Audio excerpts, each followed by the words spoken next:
ನಮಸ್ಕಾರ ಸ್ನೇಹಿತರೆ, ನಾನು ಇವತ್ತು ಬೆಳಗಿನ ರೆಸಿಪಿನ ನಿಮ್ಮ ಜೊತೆ ಶೇರ್ ಮಾಡ್ಕೊಳ್ತಾ ಇದ್ದೀನಿ. ಇವತ್ತು ನಾನು ಚಪಾತಿ ಮತ್ತು ಹಾಗಲಕಾಯಿ ಗೊಜ್ಜು ಮತ್ತು ಬೀಟ್ರೋಟ್ ಪಲ್ಯ ಹಾಗೆ ಮಾವಿನಕಾಯಿ ಸಿಕ್ಕರಣೆ ಮಾಡಿದ್ದೆ ಚಪಾತಿಗೆ.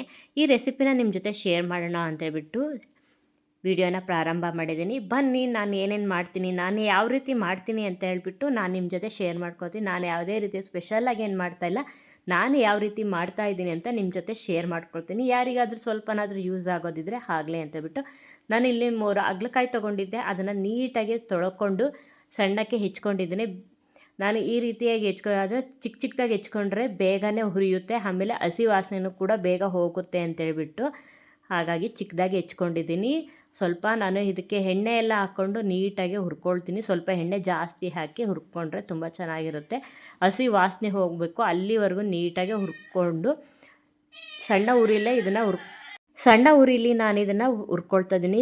ಜಾಸ್ತಿ ಹುರಿ ಆಗಿಬಿಟ್ರೆ ಏನ್ಬಿಡುತ್ತೆ, ತಳ ಎಲ್ಲ ಹಿಡ್ತಾ ಎಲ್ಲ ಸೀದೋಗ್ಬಿಡುತ್ತೆ. ಹಾಗಾಗಿ ಸ್ವಲ್ಪ ಉರಿಲೇ ನಾನು ಇದನ್ನು ಹುರ್ಕೊಳ್ತಾ ಇದ್ದೀನಿ. ಈ ರೆಸಿಪಿ ತುಂಬಾ ಈಸಿ, ಏಕೆಂದರೆ ತುಂಬ ಜನ ಇದನ್ನು ತಿನ್ನೋದೇ ಇಲ್ಲ. ಹಾಗಲಕಾಯಿಂದ ತುಂಬಾ ಯೂಸ್ಫುಲ್ ಇದೆ, ಆದರೆ ಯಾರೂ ತಿನ್ನೋದಿಲ್ಲ. ನೋಡಿರಿ, ಈ ರೀತಿಯಾಗಿ ನಾನು ಇಟ್ಕೊಂಡಿದ್ದೀನಿ. ಹಾಗೆ ಒಗ್ಗರಣೆ ಮಾಡ್ಕೊಂಡು ಅಂತೀನಿ. ಏನು ನಾನು ಹಾಗಲಕಾಯಿ ಹುರಿದಿಟ್ಕೊಂಡಿದ್ನಲ್ಲ, ಅದೇ ಬಾಣಲಿಗೆ ನಾನು ಸ್ವಲ್ಪ ಎಣ್ಣೆನ ಹಾಕ್ಕೊಂಡು ಒಗ್ಗರಣೆನ ರೆಡಿ ಮಾಡ್ಕೊಳ್ತೀನಿ. ತುಂಬ ಹಾಗಲಕಾಯಿಂದ ತುಂಬಾ ಯೂಸ್ಫುಲ್ ಇದೆ ಎಲ್ಲರಿಗೂ ಕೂಡ. ಅದು ಕಹಿ ಬರುತ್ತಷ್ಟೇ, ಅದರದ್ದು ತುಂಬಾ ಮಹತ್ವ ಜಾಸ್ತಿ ಇದೆ. ವಾರದಲ್ಲಿ 1 ದಿನ ಅಥವಾ ತಿಂಗಳಿಗೆ 2 ಬಾರಿನಾದರೂ ತಿಂದರೆ ತುಂಬಾ ಒಳ್ಳೆಯದು.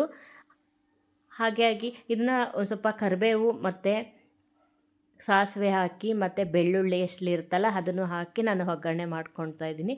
ಹಾಗೆ ಇದಕ್ಕೆ ಮತ್ತು ಈರುಳ್ಳಿ, ಟೊಮೊಟೊ ಎಲ್ಲ ನಾನು ಹೆಚ್ಕೊಂಡಿದ್ದೆ, ಅದನ್ನು ಕೂಡ ಇದಕ್ಕೆ ಹಾಕಿ ನಾನು ಬೆಳಗ್ಗೆ ಎದ್ದರೆ ಮತ್ತು ಸಂಜೆ ಆದರೆ ನಮಗೆ ಯಾವ ತಿಂಡಿ ಮಾಡಬೇಕು, ಯಾವ ಅಡುಗೆ ಮಾಡಬೇಕು ಅನ್ನೋ ಪ್ರತಿದಿನವೂ ಹೆಣ್ಮಕ್ಳಿಗೆ ಒಂದಲ್ಲ ಒಂದು ರೀತಿಯ ಯೋಚನೆ ಇದ್ದೇ ಇರುತ್ತೆ. ಹಾಗೆ ಎಲ್ಲರಿಗೂ ಕೂಡ, ಹಾಗೆ ನಾನು ಕೂಡ ಇವತ್ತು ಯೋಚನೆ ಮಾಡಿಕೊಂಡು ಈ ರೆಸಿಪಿನ ಮಾಡೋಣ ಅಂಥೇಳಿ ಮಾಡ್ತಾಯಿದ್ದೆ. ಹಾಗೆಯೇ ನಿಮ್ಮ ಜೊತೆನೂ ಶೇರ್ ಮಾಡ್ಕೊಳ್ಳೋಣ ಅಂಥೇಳಿ ವಿಡಿಯೋನ ಆನ್ ಮಾಡಿ ಕ್ಯಾಮ್ರನ, ಹಾಗೆ ನಾನು ಅಡುಗೆನ ಕೆಲಸನೂ ಕೂಡ ಮಾಡ್ಕೊಳ್ತಾ ಇದ್ದೀನಿ. ಫ್ರೆಂಡ್ಸ್, ಅದಕ್ಕಿಂತ ಮುಂಚೆ ನೀವೆಲ್ಲ ಹೊಸಬ್ರು ಯಾರಿದ್ದೀರೋ, ಹಾಗೆ ಹೊಸದಾಗಿ ಯಾರು ನನ್ನ ಚಾನಲ್ನ ನೋಡ್ತಾ ಇದ್ದೀರೋ ಸಬ್ಸ್ಕ್ರೈಬ್ ಮಾಡ್ಕೊಳ್ಳಿ. ಪಕ್ಕದಲ್ಲೇ ಕಾಣೋಂಥ ಬೆಲ್ ಐಕಾನ ಕ್ಲಿಕ್ ಮಾಡಿ, ಹಾಗೆ ಆಲ್ ಅಂತ ಕ್ಲಿಕ್ ಮಾಡಿದರೆ ನಾನು ಹಾಕೋ ವಿಡಿಯೋ ನೋಟಿಫಿಕೇಷನ್ ನಿಮಗೆ ಬರುತ್ತೆ. ನೀವು ನನ್ನ ವಿಡಿಯೋನ ಬೇಗನೆ ನೋಡ್ಬೋದು. ಹಾಗೆ ನಾನು ಇನ್ನು ಮುಂದೆ ಹಾಕುವಂಥ ವಿಡಿಯೋಗಳು ನೀವು ಬೇಗ ನೋಡೋದಕ್ಕೂ ಕೂಡ ಹೆಲ್ಪ್ ಆಗುತ್ತೆ. ಹಾಗೆ ನಾನಿಲ್ಲಿ ಹಸಿ ಕೊಬ್ಬರಿ, ಖಾರದ ಪುಡಿ ಮತ್ತು ಸಾಂಬಾರು ಪುಡಿ, ಕುರ್ಷಾಣಿ ಪುಡಿ, ಹಾಗೆ ಸ್ವಲ್ಪ ಗರಂ ಮಸಾಲನ ಹಾಕ್ಕೊಂಬಿಟ್ಟು ಶುಂಠಿ, ಬೆಳ್ಳುಳ್ಳಿ ಇಷ್ಟನ್ನು ಹಾಕ್ಕೊಂಡು ನಾನು ಇದನ್ನು ಮಿಕ್ಸಿ ಮಾಡ್ಕೊಳ್ತೀನಿ. ಬಾಯಿಗೆ ಹಾಗೆಯೇ ಕೊಬ್ಬರಿ ಹಾಗೆ ಹಾಕಿದರೆ ಚೆನ್ನಾಗಲ್ಲ ಅಂತೇಳ್ಬಿಟ್ಟು ಒಂದು ಹಸಿ ಶುಂಠಿನೂ ಇರುತ್ತಲ್ಲ, ಹಾಗಾಗಿ ಅದನ್ನೆಲ್ಲ ಪೇಸ್ಟ್ ಮಾಡಿಕೊಂಡು ಇದಕ್ಕೆ ಮಿಕ್ಸ್ ಮಾಡಿಕೊಂಡು ಒಂದು ಸ್ವಲ್ಪ ಕುದಿ ಬರೋವರೆಗೂ ಬಿಟ್ಕೊಂಡ್ರೆ ಗೊಜ್ಜು ತುಂಬಾ ಟೇಸ್ಟಿಯಾಗಿತ್ತು. ಇವತ್ತು ಕೂಡ ನನಗೆ ಈ ರೀತಿಯಾಗಿ ನಾನು ಗ್ರೈಂಡ್ ಮಾಡಿ ಹಾಕಿದ್ದು ಇನ್ನೂ ಚೆನ್ನಾಗಿ ಅನ್ನಿಸ್ತು. ನನಗಂತೂ ತುಂಬ ಇಷ್ಟ ಆಯಿತು ಈ ಪಲ್ಯ. ಹಾಗಾಗಿ ಇದನ್ನೇನು ನಾವು ಹುರ್ಕೊಂಡಿದ್ವಲ್ಲ ಅದನ್ನು ಕೂಡ ಇದಕ್ಕೆ ಮಿಕ್ಸ್ ಮಾಡಿಕೊಂಡು ಸ್ವಲ್ಪ ಅದನ್ನು ಒಂದು 2 ನಿಮಿಷ ಅದರಲ್ಲೇ ಬಿಟ್ಟು ಅದನ್ನೆಲ್ಲ ಕ್ಲೀನಾಗಿ ಮಿಕ್ಸ್ ಮಾಡ್ಕೊಳ್ತೀನಿ. ಹಾಗಲಕಾಯಿದಲ್ಲಿ ಬೀಜ ಬರುತ್ತಲ್ಲ, ಆ ಬೀಜನ ಒಂದು ಬೀಜ ನಾವು ತಿಂದರೆ 1 ಸೇರು ತುಪ್ಪ ತಿಂದ ಹಾಗೆ ಅಂತ ನಮ್ಮ ಮನೆಯಲ್ಲಿರುವಂಥ ಯಜಮಾನ್ರುಗಳು ಹೇಳ್ತಾ ಇರ್ತಾರೆ. ಅದು ಎಷ್ಟು ಜನ ಸುಳ್ಳೋ ಗೊತ್ತಿಲ್ಲ, ಬಟ್ ತಿಂದರೆ ತುಂಬಾ ಆರೋಗ್ಯಕ್ಕೂ ಕೂಡ ಒಳ್ಳೆಯದು. ಇದೇನು ನಾನು ಗ್ರೈಂಡ್ ಮಾಡ್ಕೊಂಡ್ಬಂದಿದ್ನಲ್ಲ ಪೇಸ್ಟ, ಅದನ್ನು ಕೂಡ ಇದಕ್ಕೆ ಮಿಕ್ಸ್ ಮಾಡಿಕೊಂಡು ಸ್ವಲ್ಪ ನೀರು ಹಾಕಿ ಚೆನ್ನಾಗಿ ಇದನ್ನು ಮಿಕ್ಸ್ ಮಾಡ್ಕೊಳ್ತೀನಿ. ಹಾಗೆ ಇದಕ್ಕೆ ರುಚಿಗೆ ತಕ್ಕಷ್ಟು ಉಪ್ಪು ಎಷ್ಟು ಬೇಕೋ ನಾನು ಅಷ್ಟನ್ನು ಉಪ್ಪು ಕೂಡ ಹಾಕಿ ಸ್ವಲ್ಪ ನೀರು ಹಾಕಿ ಚೆನ್ನಾಗಿ ಇದನ್ನು ಮಿಕ್ಸ್ ಮಾಡ್ಕೊಂಡು 1-2 ಕುದಿ ಬರೋವರೆಗೂ ಬಿಡ್ತೀನಿ. ತುಂಬಾ ಈಸಿ ರೆಸಿಪಿಗಳು ಇವೆಲ್ಲ, ಬಟ್ ಹಳೇ ಕಾಲದಲ್ಲಿ ಇರುವಂಥ ಅಜ್ಜ ಅಜ್ಜಿಗಳಿರೋರು ಈ ರೀತಿಯಾದಂತಹ ಹಾಗಲಕಾಯಿ ಪಲ್ಯಗಳನ್ನ ಜಾಸ್ತಿ ಹಳೆ ಕಾಲದಲ್ಲಿರೋರು ತುಂಬ ಚೆನ್ನಾಗಿ ತಿಂತಾರೆ. ಬಟ್ ಈಗಿನವ್ರು ನಮ್ಮ ಮನೇಲಂತೂ ಜಾಸ್ತಿ ಹಾಗಲಕಾಯಿ ಪಲ್ಯನ ಅಂತಾರೆ. ಇದ್ರದ್ದು ಮಹತ್ವ ನಿಜವಾಗ್ಲೂ ತಿಳಿದವ್ರಿಗೆ ಗೊತ್ತು.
ಒಂದು 15 ನಿಮಿಷದಲ್ಲಿ ರೆಡಿ ಆಗೋಯಿತು ಹಾಗಲಕಾಯಿ ಗೊಜ್ಜು.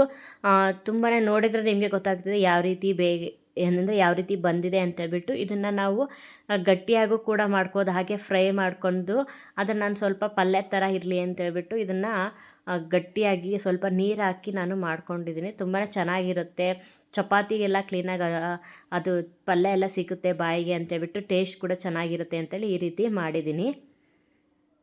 ಹಾಗೆಯೇ ನಾನು ಇನ್ನೊಂದು ರೆಸಿಪಿ ಅಲ್ವಾ 2 ರೆಸಿಪಿ ಮಾಡಿದ್ದೆ. ಹಾಗೆ ಬೀಟ್ರೋಟ್ ಪಲ್ಯ, ಬೀಟ್ರೋಟ್ ತುರಿದು ಒಗ್ಗರಣೆ ಹಾಕಿದ್ದೆ ಅಷ್ಟೇ. ನಾನಿಲ್ಲಿ 3 ಬೀಟ್ರೋಟ್ ತೊಗೊಂಡಿದ್ದೀನಿ. ಇದನ್ನು ಒಂದು 1/4 kgಗಿಂತ ಜಾಸ್ತಿನೇ ಇದೆ ಅನಿಸುತ್ತೆ.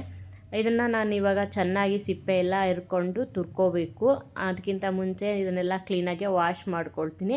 ವಾಶ್ ಮಾಡಾದಮೇಲೆ ಕ್ಲೀನಾಗಿ ಸಿಪ್ಪೆ ಎಲ್ಲ ಎರೆದು ಮೇಲ್ಗಡೆದು ಅದು ತೊಟ್ಟಿರುತ್ತೆ ಅದನ್ನೆಲ್ಲ ಕ್ಲೀನಾಗಿ ಎಲ್ಲ ಹೆಚ್ಕೊಂಡು ರೆಡಿ ಮಾಡಿ ಇಟ್ಕೊಂಡಿದ್ದೀನಿ. ಇದನ್ನು ನೀಟಾಗಿ ತುರ್ಕೊಂಡು, ನಮಗೆ ದೊಡ್ಡದು ಬೇಕಾದರೆ ದೊಡ್ಡಕ್ಕೆ ತುರ್ಕೊಂಡು, ಸಣ್ಣಕ್ಕೆ ಬೇಕಾದರೆ ಸಣ್ಣಕ್ಕೆ ತುರ್ಕೋಬೋದು. ನಾನು ಒಂದು ಮೀಡಿಯಮ್ ಸೈಜಲ್ಲಿ ಎಲ್ಲ ತುರಿದು ಇಟ್ಕೊಂಡಿದ್ದೀನಿ. ಈಗ ಒಗ್ಗರಣೆ ಹಾಕಬೇಕು. ಒಗ್ಗರಣೆಗೆ ಇನ್ನೇನು ಮಾಮೂಲಿ ಇದೆಯಲ್ಲ, ಎಲ್ಲರೂ ಮಾಮೂಲಿ ಒಗ್ಗರಣೆ ಹಾಕೋ ರೀತಿಯಲ್ಲೇ ಹಾಕೋದು. ಎಣ್ಣೆ, ಸಾಸಿವೆ, ಕರಿಬೇವು, ಕಡಲೆಬೇಳೆ, ಹಾಗೆ ಈರುಳ್ಳಿ, ಟೊಮೊಟೊ ಇಷ್ಟನ್ನೆಲ್ಲ ಹಾಕ್ಕೊಂಡು ನಾನು ಇದನ್ನು ಒಗ್ಗರಣೆ ಮಾಡ್ಕೊಳ್ತೀನಿ. ಒಗ್ಗರಣೆ ಮಾಡ್ಕೊಂಡ್ಮೇಲೆ ನಾವೇನು ತುರಿದಿಟ್ಕೊಂಡಿದ್ದೀವಲ್ಲ, ತುರಿದಿಟ್ಕೊಂಡಿರೋದನ್ನು ಇದಕ್ಕೆ ಮಿಕ್ಸ್ ಮಾಡಬೇಕು. ಅದು ಸ್ವಲ್ಪ ಒಂದು 5 ನಿಮಿಷನಾದರೂ ಒಂದು ಮೀಡಿಯಮ್ ಅಂದರೆ ಉರಿಲಿ ನಾವು ಇದನ್ನು ಬಾಡಿಸ್ಕೋಬೇಕು. ಯಾಕೆಂದರೆ ಹಸಿ ವಾಸನೆ ಹೋಗೋವರೆಗೂ. ಕೆಲವರು ಹಾಗೇ ತಿಂತಾರೆ, ಹಾಗೇ ತಿನ್ಬೋದು, ತುಂಬಾ ಒಳ್ಳೆಯದು ಅದನ್ನು ತಿನ್ನೋದ್ರಿಂದನೂ ಕೂಡ. ಹಾಗೆ ನಾನಿಲ್ಲಿ ಸ್ವಲ್ಪ ಹಸಿ ವಾಸನೆ ಹೋಗಲಿ ಅಂತೇಳ್ಬಿಟ್ಟು, ಮನೆಯಲ್ಲಿ ಸ್ವಲ್ಪ ಹಸಿ ವಾಸನೆ ಇದ್ದರೆ ತಿನ್ನೋದಿಲ್ಲ ಅಂತೇಳ್ಬಿಟ್ಟು, ಸ್ವಲ್ಪ ಹಸಿ ವಾಸನೆ ಹೋಗಲಿ ಅಂತೇಳ್ಬಿಟ್ಟು ಹಾಗೆಯೇ ಅದನ್ನು ಫ್ರೈ ಮಾಡ್ಕೊಳ್ತೀನಿ. ಹಾಗೆ ಅದಕ್ಕೊಂದು ಸ್ವಲ್ಪ ಇದು ಖಾರದ ಪುಡಿ ಇರುತ್ತಲ್ಲ, ನಾನು ಮೆಣಸಿನ್ಕಾಯಿ ಏನು ಆ್ಯಡ್ ಮಾಡಿಲ್ಲಲ್ಲ, ಹಾಗಾಗಿ ಖಾರದ ಪುಡಿ ಹಾಗೆ ಹಸಿ ಕೊಬ್ಬರಿ ಮತ್ತು ಉಪ್ಪು ಇಷ್ಟನ್ನು ಹಾಕಿ ಸೇರಿಸಿ ಇದನ್ನು ಒಗ್ಗರಣೆ ಹಾಕ್ಕೊಳ್ತೀನಿ. ಕ್ಯಾರೆಟ್ ತುಂಬಾ ಚೆನ್ನಾಗಿರುತ್ತೆ. ಹಾಗೆ ಸ್ವಲ್ಪ ಅದು ನೀರು ಬಿಟ್ಕೊಂಡಿರುತ್ತೆ, ಅದನ್ನೆಲ್ಲ ತೆಗೆದು ನೀಟಾಗಿ ಫ್ರೈ ಮಾಡ್ಕೊಳ್ತಾ ಇದ್ದೀನಿ.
ರೆಡಿ ಕೂಡ ಆಗೋಯ್ತು. ಬೀಟ್ರೋಟ್ ಪಲ್ಯ ಕೂಡ ಚಪಾತಿ ಜೊತೆ ತಿಂದರೆ ತುಂಬ ಚೆನ್ನಾಗಿರುತ್ತೆ. ಈಗಲೇ ಎಲ್ಲರೂ ಕೂಡ ಬಾಯಲ್ಲಿ ನೀರು ಬರ್ತಾ ಇದೆ ಅನಿಸುತ್ತೆ. ಹಾಗೆ ಇದಕ್ಕೆ ಚಪಾತಿ ಬೇಕಲ್ವ, ಚಪಾತಿ ಕೂಡ ನಾನು ಮಾಡೋಕ್ಕೆ ಹಿಟ್ಟನ್ನು ಒಂದು ಅರ್ಧ ಗಂಟೆ ನಾನು ನೆನೆಸಿಟ್ಟಿದ್ದೆ, ಕಲಸಿ ಉಪ್ಪು ಮತ್ತು ಸ್ವಲ್ಪ ಎಣ್ಣೆ, ಸ್ವಲ್ಪ ಸಕ್ಕರೆ, ಸ್ವಲ್ಪ ಮೊಸರು ಹಾಕಿದ್ದೆ, ತುಂಬ ಟೇಸ್ಟಿ ಬರುತ್ತೆ ಅಂತೇಳ್ಬಿಟ್ಟು. ಅದು ಇಷ್ಟೆಲ್ಲ ಹಾಕಿ ನಾನು ಸ್ವಲ್ಪ ಹೊತ್ತು ನೆನೆಯೋಕ್ಕೆ ಬಿಟ್ಟಿದ್ದೆ. ಹಾಗೆ ಸ್ವಲ್ಪ ನಾನು ಇಲ್ಲೇ ಅಕ್ಕಿ ಹಿಟ್ಟು ತೊಗೊಂಡಿದ್ದೆ, ಅಕ್ಕಿ ಹಿಟ್ಟು ತೊಗೊಂಡು ಇದನ್ನು ಉತ್ತಾ ಇದ್ದೀನಿ. ಹಾಗೆ ಸ್ವಲ್ಪ ಹಿಟ್ಟು ಜಾಸ್ತಿ ಆಗಿಬಿಡುತ್ತೆ, ತೆಗಿಬೇಕಾಗಿತ್ತು, ಅಲ್ಲೇ ಇತ್ತು, ಅದಕ್ಕೆ ಹಾಕ್ಕೊಂಡು ಉತ್ತಾಯಿತೆ. ನೋಡಿರಿ ಈ ರೀತಿಯಾಗಿ ಉದ್ದಿದ್ದೀನಿ ಚಪಾತಿನ. ಅಂದರೆ ನಾವು ಚಪಾತಿ ಹಿಟ್ಟು ನೆನೆಸಿದಷ್ಟು ಚಪಾತಿ ತುಂಬ ಚೆನ್ನಾಗಿ ಸಾಫ್ಟಾಗಿ ಬರುತ್ತೆ. ಹಾಗಾಗಿ ನಾನೊಂದು ಅರ್ಧ ಗಂಟೆ ಮುಂಚೆನೇ ನೆನೆ ಇಟ್ಟಿದ್ದೆ. ತುಂಬ ಚೆನ್ನಾಗಿ ಬೇಗನೆ ಉದ್ಬೋದು, ಅಷ್ಟು ಚೆನ್ನಾಗಿ ಚಪಾತಿ ಬರ್ತಾಯಿತ್ತು. ನೋಡಿರಿ ಉದ್ದು ಇಟ್ಕೊಂಡಿದ್ದೀನಿ. ಈಗ ನಾನು ಅದನ್ನ ಬೇಯಿಸ್ಕೋಬೇಕು ಚಪಾತಿ ಎಲ್ಲ. ಹಾಗೆ ಇಲ್ಲಿ ಹಂಚು ಕೂಡ ಕಾದಿದೆ. ಸ್ವಲ್ಪ ಇದಕ್ಕೆ ಸೈಡಿಗೆಲ್ಲ ಎಣ್ಣೆನ ಹಾಕ್ಕೊಳ್ತೀನಿ. ಎಣ್ಣೆ ಹಾಕ್ಕೊಳ್ತಾ ಇದ್ರೆ ಏನಾಗುತ್ತೆ, ಹಾಗೆ ಡ್ರೈ ಚಪಾತಿ ಕೂಡ ನಾವು ಬೇಯಿಸ್ಕೋಬೋದು. ಅದು ನಮಗೆ ಹೊಟ್ಟೆಗೆ ಹಿಡಿಯಲ್ಲ ಅಂತೇಳ್ಬಿಟ್ಟು, ಯಾಕೆಂದರೆ ಗೋಧಿದಲ್ವ, ಸ್ವಲ್ಪ ಎಣ್ಣೆನಾದರೂ ತುಪ್ಪನಾದರೂ ಏನಾದರೂ ಹಾಕ್ಕೊಂಡ್ರೆ ತುಂಬಾ ಚೆನ್ನಾಗಿ ಅಂತೇಳ್ಬಿಟ್ಟು. ಡ್ರೈ ಚಪಾತಿ ತಿನ್ನೋಕ್ಕೆ ಅಷ್ಟೊಂದು ಇಷ್ಟಪಡಲ್ಲ ಎಲ್ಲರೂ ಕೂಡ. ಈ ಬಿಸಿಲಿಗಂತೂ ಇನ್ನೂ ಕೂಡ ಬಾಯೆಲ್ಲ ನೀರು ಬೇಕು ಅನಿಸ್ಬಿಡುತ್ತೆ. ಹಾಗಾಗಿ ಸ್ವಲ್ಪ ಎಣ್ಣೆ ಅಥವಾ ತುಪ್ಪ ಹಾಕ್ಕೊಂಡ್ರೆ ತುಂಬಾ ಒಳ್ಳೆಯದು. ಹಾಗಾಗಿ ನಾನಿಲ್ಲಿ ಎಣ್ಣೆ ಹಾಕ್ಕೊಂಡು ನಾನು ಇದನ್ನು ಚಪಾತಿನ ಬೇಯಿಸ್ಕೊಳ್ತಾ ಇದ್ದೀನಿ.